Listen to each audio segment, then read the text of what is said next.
Hey y'all, it is Friday, and so I figured I'd show you kind of what we're doing today. We've got a bunch of meal prep going on. So I've got chicken breast here. We've got some chicken legs over there because it's Glory's favorite.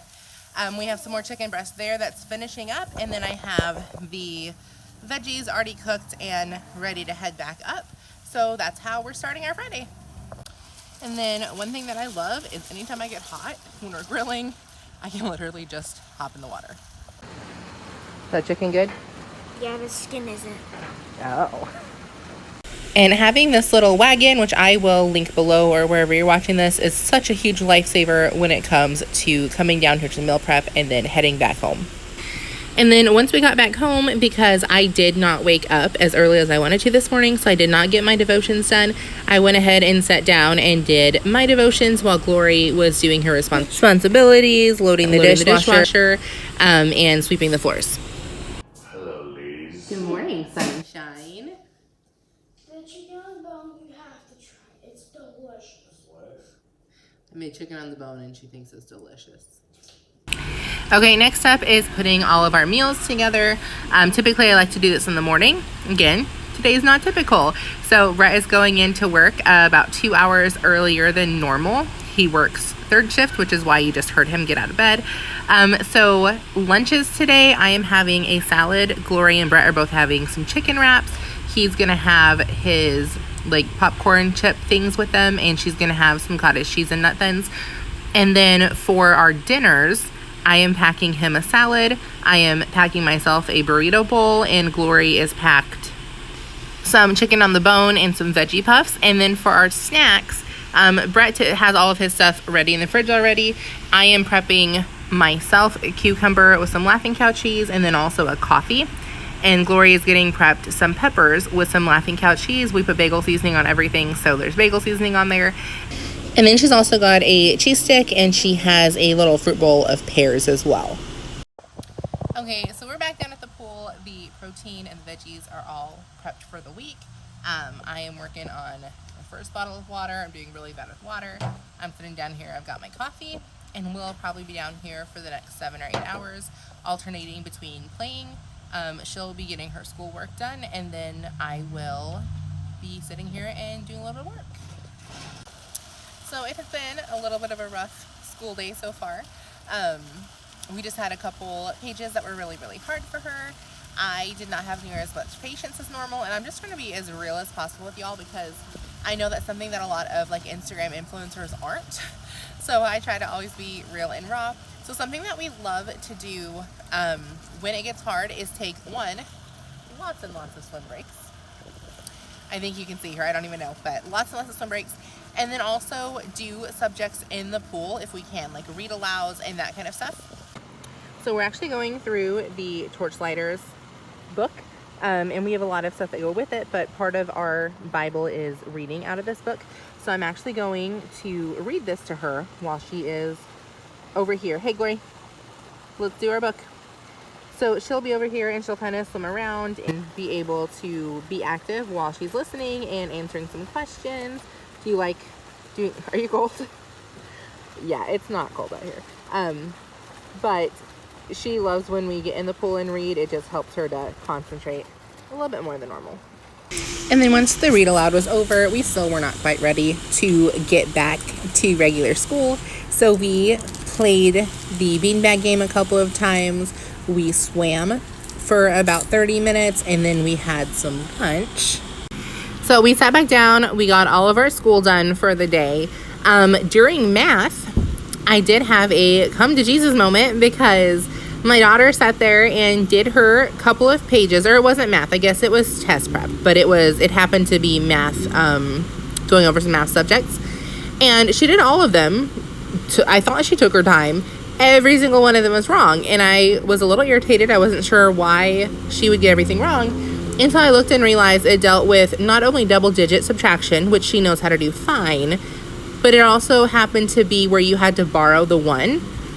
That we've not covered because we do Math UC. So even though she's nearing the end of her second grade, Math UC is a mastery subject. It's a mastery curriculum, which means that they master certain things before they move on. So it does not, it's not at level, if that makes sense. So we'd not gone over borrowing yet. So then we got to sit there and I helped her learn a new concept, and I thought that was really cool.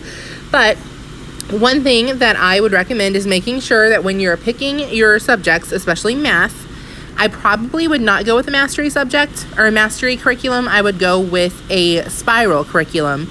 So they are learning at grade level just in case they ever have to go back to school or go to school, period. Like my daughter, obviously the plan is to homeschool her long term, but there's not a guarantee. So just throwing it out there. We're probably going to end up switching this year and doing something other than math UC. So we are making sure we're at grade level for state standards. Having said all of that, once we were all done, we hopped in the pool, did lots and lots more swimming. And something I love to do, and my daughter loves doing this too, is play the game 20 questions. So this really gets your kids opening up. You can talk about literally anything. So some of the questions we did today were as simple as what's your favorite color, what's your favorite food, what's your favorite dessert, least favorite color, least favorite food, least favorite dessert, you know, the very basics. And then we had deeper questions like what is the happiest time you've had in your life? What is the saddest time you've had in your life? What's the friend that you miss the most? Because obviously we just relocated. So if you're struggling with getting your kids to open up and talk, 20 questions is an awesome way to do it. Before anyone comes at me, yes, this works with teenagers. I've done this with many teenagers. As long as the relationship is there, at least a little bit, getting them doing something active that they enjoy, that doesn't take a lot of brains. So swimming, going on a hike, riding horses, like whatever you can do where you can still talk to each other.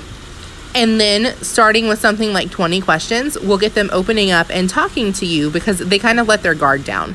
Now they may not own up to the things that they said the next day if you're trying to talk about it in like a more serious conversation, but they absolutely will open up. So if you want a list of 20 questions, it's something that I can definitely put together a PDF. Just drop in the comments 20 questions and I will get that put together for y'all. But yeah, so we have had pretty awesome, pretty chill. This is kind of normal for us. It's just a very chill school and work.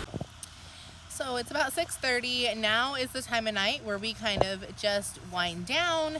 Honestly, it's my favorite time of every single night. We just finished up some of this healthy ice cream. It's not actually ice cream. It's like fruit and a little bit of like Greek yogurt balls, but very, very good. So this is a time where I'm going to check my inbox, and I usually will spend about an hour just having conversations with you guys. Sometimes it's a mom who's brand new to homeschooling and just wanting a little bit of like time management tips or how to start making a little bit of money from home, because homeschooling obviously is not super cheap. And sometimes it's a mom who's been homeschooling for 10 years and she is seasoned. She has a digital product that she loves and she's been selling a decent amount of, and she just wants to learn how to scale that and really maximize her paycheck. So whatever it is, I love to just sit and kind of enjoy the view. This is kind of what I'm looking at. Munchkin is still swimming. The sun's going to be going down soon and the sky is going to be all kinds of pretty colors. So I just like to sit here and have those conversations with you guys. Now, I did already work for about an hour and a half earlier, just working on the course that is currently in pre-launch. And then this is kind of my main sit down and grow my network a little bit. And that's something that I teach inside the course as well. It's just how to grow your network on social media and add value to your space and to your audience. So I'm going to sit and enjoy that. And then we're going to head up once it gets dark and probably take showers and go to bed. So we just got back to the pool. We've showered, all the chlorine's washed off. Glory is in bed. I'm actually gonna sit down and edit this vlog real quick. I'm gonna throw up probably an email blast to set to go out tomorrow, set this as a premiere on YouTube. And then I'm gonna just go through and set my schedule up for tomorrow because we're only as good as our habits. We were not super productive today. We got a lot done, but not as much as we could have, because I was not as scheduled as normal. So we're gonna do better tomorrow. I hope y'all learned something and I hope y'all were inspired. And if you have any questions, don't hesitate to reach out.